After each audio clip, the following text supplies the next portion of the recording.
பத்திரிகையில் தந்திருக்கின்ற பிரதான தலைப்புச் செய்திகளில் தினகரன் பத்திரிகை பின்வருமாறு குறிப்பிடுகிறது.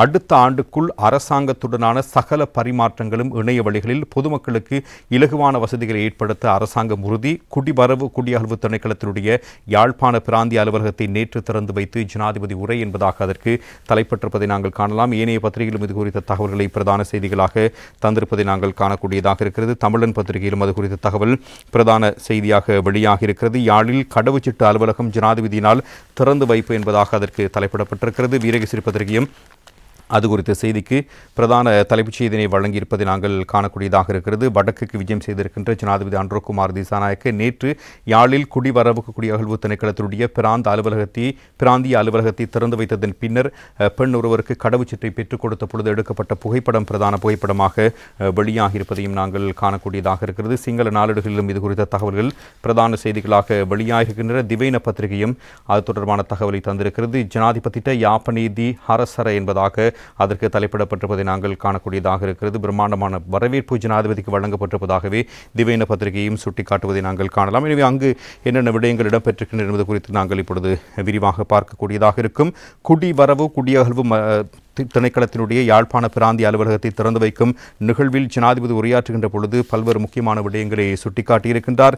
யாழ்ப்பாண மாவட்ட செயலக வளாகத்தில் அமைக்கப்பட்டிருக்கின்ற இந்த அலுவலகம் நவீன தொழில்நுட்பம் உட்பட அனைத்து வசதிகளையும் கொண்டிருக்கிறது. இதுவரை யாழ்ப்பாணம், கிளிநொச்சி மற்றும் முல்லைத்தீவு மக்கள் குடிவரவு மற்றும் குடியகழ்வு சேவைகளை பெறுவதற்கு வடமாகாணத்தின் ஒரே பிராந்திய அலுவலகமான வவுனியா பிராந்திய அலுவலகத்திற்கு நீண்ட தூரம் பயணிக்க வேண்டியிருந்தது. எனவே வடமாகாணத்திலிருந்து கடவுச்சீட்டு விண்ணப்பங்களின் எண்ணிக்கை நாளுக்கு நாள் அதிகரித்து வருவதனால் இலகுவாக அந்த சேவையை பெற்றுக்கொள்ளக்கூடிய வகையில் இந்த பிராந்திய அலுவலகம் திறக்கப்படுகிறது என்பதான விடயம் அடையாளப்படுத்தப்பட்டிருந்த விடயமாக காணப்படுவதையும் நாங்கள் அவதானிக்கக்கூடியதாக இருந்தது. எனவே இன்னும் பல்வேறு விடயங்கள் குறித்தும் ஜனாதிபதி அங்கு சுட்டிக்காட்டி பேசியிருந்தார். எனவே தங்களிடம் ஒப்படைக்கப்பட்ட அதிகாரத்தை மக்கள் நலனுக்காக பயன்படுத்தும் அரசு அதிகாரிகளை பாதுகாக்க அரசாங்கம் நடவடிக்கை எடுத்து வருகிறது. பணத்திற்காக அதிகாரத்தை பயன்படுத்தும் அரசு அதிகாரிகளுக்கு எதிராக சட்டத்தை அமுல்படுத்த தயங்க மாட்டோம். தற்போது நாட்டில் உள்ள அனைத்து அரசு ஊழியர்களுக்கும் நாட்டிற்காக தங்கள் கடமையை நிறைவேற்ற வாய்ப்பு கிடைத்திருக்கிறது என்பதான விடயங்கள் ஜனாதிபதியினால் சுட்டிக்காட்டப்பட்டிருந்தது. நாட்டை கட்டியெழுப்புவதற்கு வலுவான அரசு சபை அவசியம். முன்னேற்றம் அடைந்த நாடுகளுக்கு பின்னால் வலுவான அரசு சபைகள் உள்ளன. யாழ்ப்பாண மாவட்ட செயலகத்தின் குடிவரவு மற்றும் குடியகழ்வு பிராந்திய சேவை அலுவலகத்திலிருந்து சேவைகளை பெறும் வசதியை உருவாக்கியிருக்கிறோம். எமது முழு நிர்வாக அமைப்பும் கொழும்பை மையமாக கொண்டிருக்கிறது. தொலைதூர பகுதிகளில் வசிக்கும் மக்கள் பல பணிகளுக்காக கொழும்புக்கு செல்ல வேண்டியிருக்கிறது. இந்த நிர்வாகத்தை தொலைதூர கிராமங்களுக்கு பரவலாக்குவதே எமது அரசாங்கத்தினுடைய குறிக்கோள். அரசாங்கத்தின் ஊடாக பெற்றுக்கொள்ள வேண்டிய பணிகளை தமக்கு நெருங்கிய வகையில் பெற்றுக்கொள்ள வசதிகள் உருவாக்கப்பட வேண்டும். அடுத்த ஆண்டுக்குள் கணினி மென்பொருள் அமைப்புகள் மற்றும் டிஜிட்டல் தொழில்நுட்பங்கள் ஊடாக கொடுக்கல் வாங்கல்களை செய்வதற்கான வசதிகள் ஏற்படுத்தப்படும். அரசு சேவையை வலுப்படுத்த நடவடிக்கை எடுக்கப்பட்டிருக்கிறது. இந்த இடத்தில் அன்றைய தினம் நடைபெற்ற மாவட்ட குழு கூட்டத்தில் ஏப்ரல் மாதம் கணிசமான அளவு சம்பள உயர்வை வழங்குவோம் என்று அறிவித்தேன். நாங்கள் அதை செய்தோம். எஞ்சியிருக்கின்ற பகுதியை அடுத்த ஜனவரியில் வழங்க நடவடிக்கை எடுப்போம்.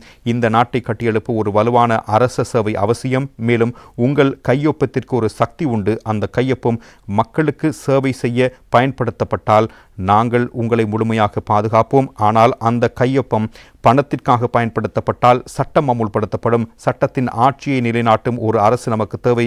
நமது நாடு காட்டுமிராண்டித்தனமான ஒரு நாடாகவும் அரச நிறுவனங்களின் கௌரவம் அளிக்கப்பட்ட நாடாகவும் மாறியிருந்தது. மீண்டும் ஒவ்வொரு அரசு நிறுவனத்திலும் கௌரவம் நிலைநிறுத்தப்பட வேண்டும். மேலும் ஒவ்வொரு அரசு அதிகாரிக்கும் கௌரவத்தை பெற்றுக் கொடுக்க வேண்டும். அதற்காக அந்த நிறுவனங்களுக்கு நாம் வசதிகளை வழங்கி வருகிறோம். வடமாகாணத்திற்கு செய்ய வேண்டிய பாரிய அபிவிருத்தி திட்டங்கள் எம்மிடம் இருக்கின்றன. கடந்த ஜனாதிபதி தேர்தல் மற்றும் பொது தேர்தல்களில் வடக்கின் மக்கள் முதன்முறையாக அரசாங்கத்தை அமைக்க வாக்களித்தார்கள். தோற்கடிக்கப்பட்ட அரசியல் சக்திகள் அதிகாரத்தை கைப்பற்ற இனவாதத்தை ஒரு கருவியாக பயன்படுத்த முயல்கின்றன. வடக்கு மற்றும் தெற்கிலும் இதே நிலை காணப்படுகிறது. வடக்கிலோ அல்லது தெற்கிலோ மேற்கொள்ளப்படும் இந்த இனவாத அரசியல் மக்களுக்காக அன்றி அரசியல்வாதிகளுக்காகவே மேற்கொள்ளப்படுகிறது. எனவே வடக்கு மற்றும் தெற்கில் உள்ள நாம் அனைவரும் இந்த இனவாத அரசியலை நிராகரிக்க வேண்டும். இனவாதம் மீண்டும் எங்கும் தலை தூக்க அனுமதிக்க கூடாது. இதற்காக நாங்கள் மிகவும் கடினமாக உழைத்து வருகிறோம் என்ற முக்கியமான விடயங்கள் ஜனாதிபதியினால் நேற்றைய தினம் மேற்கொள்ளப்பட்டு குறிப்பிடப்பட்டதன. அரசாங்கம் என்ற வகையிலும் தனிப்பட்ட ரீதியிலும் நாட்டில் மீண்டும் ஒரு போர் வராது என்று நாங்கள் நம்புகிறோம். யுத்தம் ஒன்று வரும் என்று சிந்தித்து சிலர் செயற்பட்டார்கள். மீண்டும் ஒரு ஒரு போர் நடக்காமல் தடுக்க நாங்கள் உழைத்து வருகிறோம். மக்களுக்கு முடிந்தவரை காணிகளை வழங்க வேண்டும், மூடப்பட்ட வீதிகளை திறக்க வேண்டும், நாம் ஒருவரை ஒருவர் சந்தேகிக்க கூடாது என்ற விடயங்களும் ஜனாதிபதியினால் நேற்றைய தினம் மிகவும் முக்கியமாக குறிப்பிடப்பட்டதை நாங்கள் காணக்கூடியதாக இருந்தது. பொதுமக்கள் பாதுகாப்பு மற்றும் பாராளுமன்ற விவகார அமைச்சர் ஆனந்த விஜயபால, கடற்றொழில் நீரியல் மற்றும் கடல் வளங்கள் அமைச்சர் ராமலிங்கம் சந்திரசேகர், பொதுமக்கள் பாதுகாப்பு மற்றும் பாராளுமன்ற விவகார பிரதி அமைச்சர் சுனில் வடகல, காணி மற்றும் நீர்ப்பாசன பிரதி அமைச்சர் சுனில் ரணசிங்க, பாராளுமன்ற உறுப்பினர்கள் வடமாகாண ஆளுநர் நாகலிங்கம் வேதநாயகன், குடிவரவு மற்றும் குடியகழ்வு கட்டுப்பாட்டாளர் நாயகம் சமிந்த பதிராஜ, யாழ் மாவட்ட செயலாளர் எம் பிரதீபன் மற்றும் அரசாங்க அதிகாரிகள், பாதுகாப்பு படையின் பிரதிநிதிகள் மற்றும் பலர் இந்த நிகழ்வில் கலந்து கொண்டிருந்தமை குறிப்பிடத்தக்கது என்பதாக அந்த செய்தி குறிப்பிடுவதையும் நாங்கள் காணக்கூடியதாக இருக்கிறது. மற்றும் ஒரு பிரதான நிகழ்விலும் நேற்றைய தினம் ஜனாதிபதி பங்கேற்றிருந்தார். அது குறித்த தகவல்களையும் நாங்கள் காணலாம். தினக்குரல் பத்திரிகை உட்பக்கத்தில் அதனை தந்திருக்கிறது. புகைப்படத்துடன் கூடிய செய்தியாக யாழ் பொது நூலகத்தின் இடையத்தளம் ஜனாதிபதியினால் ஆரம்பித்து வைப்பு, எண்ணிமப்படுத்தல் செயற்திட்டமும் தொடங்கி வைப்பு என்பதாக அதற்கு தலைப்பட்டிருப்பதை நாங்கள் காணலாம். ஜனாதிபதி அனுரகுமார் திசாநாயக்கவால் வரவு செலவு திட்டத்தில் யாழ்ப்பாணம் பொது நூலக மேம்பாட்டுக்காக விசேடமாக 100 மில்லியன் ரூபாய் ஒதுக்கீடு செய்யப்பட்டது. அதனை வைபவ ரீதியாக ஆரம்பித்து வைக்கும் நிகழ்வு யாழ்ப்பாணம் பொது நூலகத்தில் நேற்று திங்கட்கிழமை மதியம் நடைபெற்றது. பொது நூலகத்தினுடைய உத்தியோகபூர்வ இணையதளத்தை ஜனாதிபதி அனுரகுமார் திசாநாயக்க ஆரம்பித்து வைத்ததுடன் எண்ணிமப்படுத்தல் செயற்திட்டத்தையும் தொடங்கி வைத்தார். அத்துடன் டிஜிட்டல் நூலக அடையாள அட்டை வழங்கும் செயற்பாடுகளையும் ஜனாதிபதி ஆரம்பித்து வைத்திருந்தார். இந்த நிகழ்வில் ஜனாதிபதி உள்ளிட்ட குழுவினர், வடக்கு மாகாண ஆளுநர் வேதநாயகன் மற்றும் யாழ் மாநகர சபையினுடைய மேயர் மதிவதனி விவேகானந்த ராஜா ஆகியோரால் வரவேற்கப்பட்டார். அதனைத் தொடர்ந்து மங்கள விளக்கேற்றில் இடம்பெற்றிருந்தது. வடமாகாண சபையினுடைய பிரதம செயலாளர் தனுஜா முருகேசன் வரவேற்புரை நிகழ்த்தியிருந்தார். அதனைத் தொடர்ந்து கடற்றொழில் நீரியல் மற்றும் கடல் வளங்கள் அமைச்சர் சந்திரசேகர் உரையாற்றியிருந்தார். அதன் பின்னர் யாழ்ப்பாணம் பொது நூலக உத்தியோகபூர்வ இணையதளம் ஆரம்பித்து வைக்கப்பட்டதுடன் எண்ணிமப்படுத்தல் செயற்திட்டமும் தொடங்கி வைக்கப்பட்டிருந்தது. இதனை யாழ்ப்பாண பொது நூலகத்தினுடைய பிரதம நூலகர் நெறிப்படுத்தியிருந்தமை குறிப்பிடத்தக்கது. இந்த நிகழ்வில் பலரும் கலந்து கொண்டிருப்பதான தகவல்களும் பிரதானமான செய்திகளாக வெளியாகி இருப்பதை நாங்கள் காணக்கூடியதாக இருக்கிறது. அதுபோல நேற்றைய தினம் ஜனாதிபதி மற்றொரு பிரதான நிகழ்விலும் கலந்து கொண்டிருந்தமை குறித்த தகவல்களும் பிரதான செய்திகளாக வெளியாகி இருப்பதை நாங்கள் காணலாம். யாழ் சர்வதேச கிரிக்கெட் மைதானம் தொடர்பான நிகழ்விலும் ஜனாதிபதி கலந்து கொண்டிருந்தார். இது குறித்த தகவல்களை இன்றைய தினம் வீரகேசரி பத்திரிகையினுடைய முதற் பக்கத்திலும் நாங்கள் காணக்கூடியதாக இருக்கிறது. அங்கும் பல்வேறு முக்கியமான விடயங்கள் குறித்து அவர் கருத்துக்களை தெரிவித்திருந்ததை அவதானிக்கக்கூடியதாக இருந்தது. யாழ் சர்வதேச கிரிக்கெட் மைதானம் ஒற்றுமையை கட்டியெழுப்பும் வாய்ப்பு, நிர்மாண பணி ஆரம்ப நிகழ்வில் ஜனாதிபதி தெரிவிப்பு என்பதாக புகைப்படத்துடன் கூடிய தலைப்பு வழங்கப்பட்டிருக்கிறது. தமிழ், முஸ்லிம் மற்றும் சிங்கள இளைஞர்களை பிரதிநிதித்துவப்படுத்தும் ஒரு தேசிய கிரிக்கெட் அணியையும் அனைத்து இன மக்களும் ஒரே அரங்கில் ஆரவாரம் செய்யும் ஒரு நாட்டையும் உருவாக்குவது எமது கனவு. இதை நனவாக்க அனைவரும் கைகோர்க்க வேண்டும். யாழ்ப்பாண சர்வதேச கிரிக்கெட் மைதானம் என்பது வெறும் ஒரு மைதானம் மட்டுமல்ல, அது நாட்டின் ஒற்றுமையை கட்டியெழுப்புவதற்கான ஒரு வாய்ப்பாகும் என்பதாகவும் ஜனாதிபதி அனுரகுமார் திசாநாயக்க நேற்றைய தினம் குறிப்பிட்டிருந்தார். யாழ்ப்பாணம் மண்டைத்தீவில் நிர்மாணிக்கப்படும் யாழ் சர்வதேச கிரிக்கெட் மைதானத்தினுடைய நிர்மாண பணிகளை நேற்று திங்கட்கிழமை ஆரம்பித்து வைக்கும் நிகழ்வில் கலந்து கொண்டதன் பின்னரே ஜனாதிபதி இந்த விடயங்கள் குறித்து பேசியிருப்பதாகவே அந்த செய்தியை சுட்டிக்காட்டுகிறது. இன்னும் பல்வேறு முக்கியமான விடயங்கள் குறித்தும் ஜனாதிபதி இதன் பொழுது குறிப்பிட்டிருந்தார். ஜனாதிபதி தேர்தலின் பொழுதும் பொது தேர்தலின் பொழுதும் 1000 அடிகள் முன்னோக்கி எடுத்து வைக்கும் நோக்கத்துடன் வடக்கு மக்கள் தேசிய மக்கள் சக்தியுடன் ஒரு அடியை முன்னோக்கி எடுத்து வைத்தார்கள். அவர்களது நம்பிக்கையை பாதுகாத்து இலங்கை தேசம் கட்டியெழுப்ப படும் வரை அந்த கைகளை விட்டுவிடப் போவதில்லை. கிரிக்கெட் என்பது இலங்கையினுடைய பெருமையை உலகுக்கு கொண்டு சென்ற ஒரு விளையாட்டாகும். விளையாட்டு அனைத்து தடைகளையும் கடந்து மக்களை ஒன்றிணைக்கும். யாழ்ப்பாணம் சர்வதேச கிரிக்கெட் மைதானம் என்பது வெறும் ஒரு மைதானம் மட்டுமல்ல, அது நாட்டின் ஒற்றுமையை கட்டியெழுப்புவதற்கான ஒரு வாய்ப்பு என்பதனையும் ஜனாதிபதி சுட்டிக்காட்டி பேசியிருந்தார். எதிர்காலத்தில் சிங்கள, தமிழ் மற்றும் முஸ்லிம் இளைஞர்களை பிரதிநிதித்துவப்படுத்தும் ஒரு தேசிய கிரிக்கெட் அணியினையும் அனைத்து இன மக்களும் ஒரே அரங்கில் ஆரவாரம் செய்யும் ஒரு நாட்டையும் உருவாக்குவது எமது கனவு. இதனை நனவாக்க அனைவரும் கைகோர்க்க வேண்டும் என்பதான வேண்டுகோள்களும் ஜனாதிபதியினால் பிரதானமாக சுட்டிக்காட்டப்பட்டிருந்தன. அதே சந்தர்ப்பத்தில் இந்த ஆண்டுக்குள் யாழ்ப்பாணம் சர்வதேச கிரிக்கெட் மைதானத்தின் முதல் கிரிக்கெட் போட்டி நடைபெறும். முதல் சர்வதேச போட்டி 3 ஆண்டுகளுக்குள் நடைபெறும். விளையாட்டில் ஒரு திருப்புமுனையை குறிக்கும் வகையில் இலங்கை கிரிக்கெட் நிறுவனம் எடுத்த இந்த நடவடிக்கை பாராட்டப்பட வேண்டும் என்பதான விடயங்களையும் ஜனாதிபதி இதன் பொழுது சுட்டிக்காட்டி பேசியிருந்ததை நாங்கள் காணக்கூடியதாக இருந்தது. எனவே பலரும் இது குறித்து நேற்றைய தினம் சமூக வலைத்தளங்களிடம் பெருமிதமான கருத்துக்களை வெளியிட்டதை நாங்கள் காணக்கூடியதாக இருந்தது. அரசாங்கத்தினுடைய முக்கியமான ஒரு வேலை திட்டமாக இந்த வேலை திட்டம் அமைந்திருந்ததையும் நாங்கள் அவதானிக்கலாம். அதுபோல மற்றொரு முக்கியமான நிகழ்வு குறித்த தகவலையும் இன்றைய தினம் பத்திரிகைகளில் நாங்கள் காணக்கூடியதாக இருக்கிறது. கச்சத்தீவை பாதுகாக்கும் பொறுப்பை நிறைவேற்றுவேன், எந்த ஒரு அழுத்தத்துக்கும் அடிபணிய போவதில்லை, காணிகள் விடுவிக்கப்படும் என்கிறார் ஜனாதிபதி என்பதான ஒரு தலைப்பு வழங்கப்பட்டிருக்கிறது. வீரகேசரி பத்திரிகையுடைய 3ஆம் பக்கத்தில் பல்வேறு முக்கியமான விடயங்கள் குறித்து அந்த செய்தியிலும் வெளியிடப்பட்டிருப்பதை நாங்கள் அவதானிக்கலாம். யாழ்ப்பாணம் மயிலிட்டி மீன்பிடி துறைமுகத்தினுடைய அபிவிருத்தி பணிகளை நேற்று திங்கட்கிழமை ஆரம்பித்து வைத்ததன் பின்னர் அங்கு உரையாற்றிலேயே ஜனாதிபதி இந்த விடயங்களை சுட்டிக்காட்டியிருக்கின்றார்.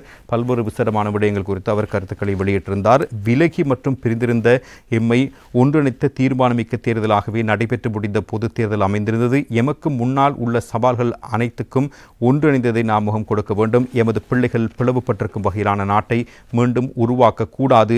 வடக்கு, கிழக்கு மற்றும் தெற்கு என்ற வேறுபாடில்லாமல் நாம் அனைவரும் ஒன்றிணைந்து செயற்படுவதற்கும் மக்களின் அடிப்படை பிரச்சனைகளுக்கு தீர்வு காண்பதற்கும் விசேட கவனம் செலுத்தியிருக்கிறோம் என்ற விடயத்தினை ஜனாதிபதி சுட்டிக்காட்டியிருந்தார்.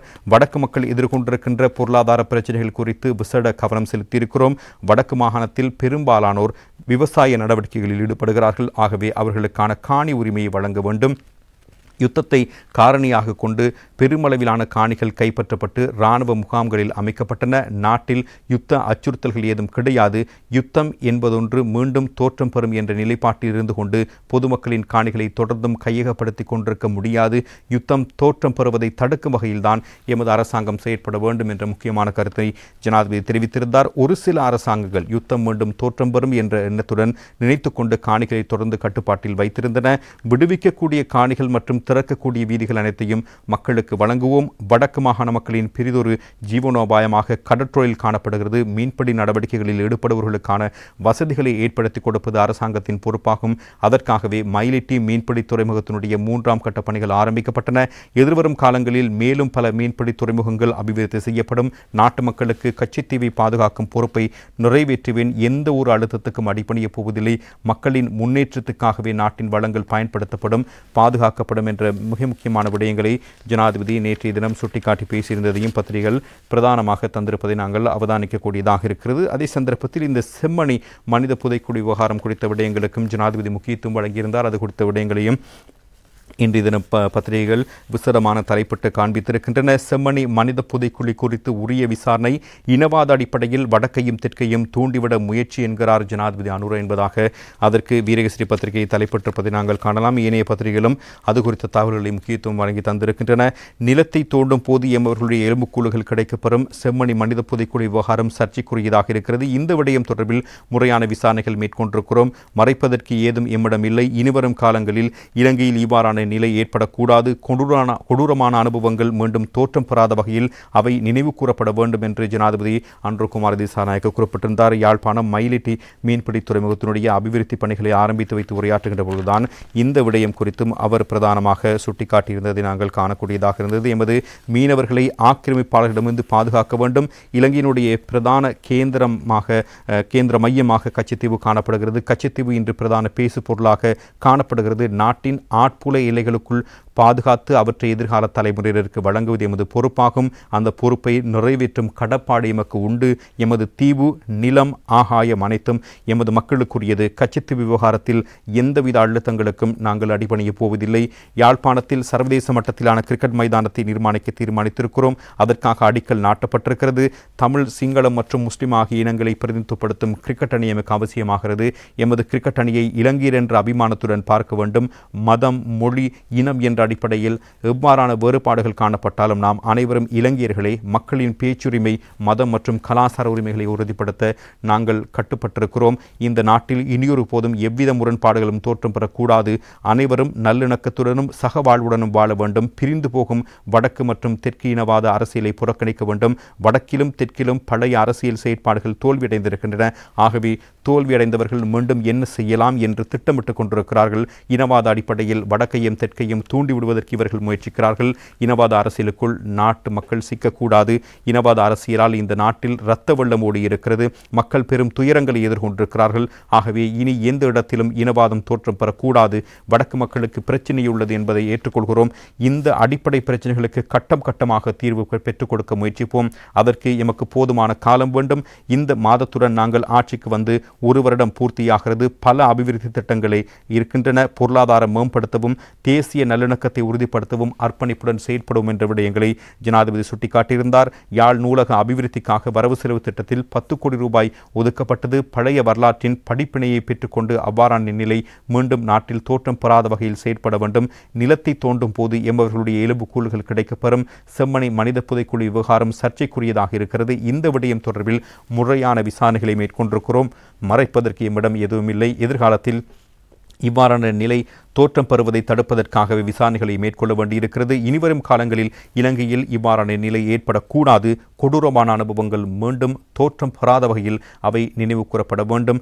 கொழும்பை மையமாக கொண்ட அரசாங்கம் தற்போது இல்லை. வடக்கு மக்கள் முன்னர் கொழும்பு அரசாங்கம் உள்ளது. அந்த அரசாங்க தலைமைக்கு பயனில்லை. ஆகவே நாம் பிரிதொரு அரசாங்கத்தை அமைப்போம் என்று குறிப்பிட்டார்கள்.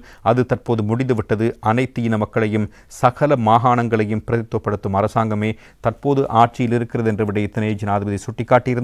பொருளாதாரம் சர்வதேசம் என்ற அடிப்படையில் நூல்பந்து போல நாடு சிக்கியிருக்கிறது. அனைத்து பிரச்சனைகளுக்கும் கட்டம் கட்டமாக நாங்கள் தீர்வை வழங்குவதற்கு செயற்பட்டு வருகிறோம். எனவே ஒன்றிணைந்து அனைவரும் ஒத்துழைப்பு தாருங்கள் என்ற வேண்டுகோள் ஜனாதிபதியினால் முன்வைக்கப்பட்டிருந்ததை நாங்கள் அவதானிக்கக்கூடியதாக இருந்தது.